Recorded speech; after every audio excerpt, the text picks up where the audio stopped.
एका लहान गावात एक जुना वाडा होता. गावकरी म्हणायचे, तिथे रात्री कोणी गेलं तर परत येत नाही. पण वाड्याच्या आत खरं तर एक गूढ भूतण राहत होतं. तिचं नाव होतं किरण. ती कोणाला त्रास द्यायची नाही. उलट चंद्रप्रकाशात बसून जुन्या गाण्यांची हळूहळू धून काढायची.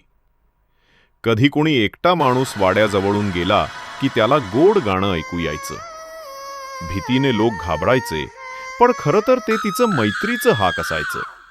एकदा गावातला एक लहान मुलगा हरवला. अंधार पडला होता. लोक शोधायला गेले पण मिळाला नाही. अचानक त्या वाड्यातून दिव्यांचा उजेड दिसू लागला. दुसऱ्या दिवशी सकाळी तो मुलगा सुरक्षित गावात परत आला. त्याने सांगितलं की एक पांढरी बाई त्याला अंगणात घेऊन बसली, अंगाई गीत गाऊन त्याला झोपवलं आणि सकाळी रस्ता दाखवून घरी सोडलं. त्या दिवसापासून गावकरी समजले की ते भूत नाही तर रक्षक आहे.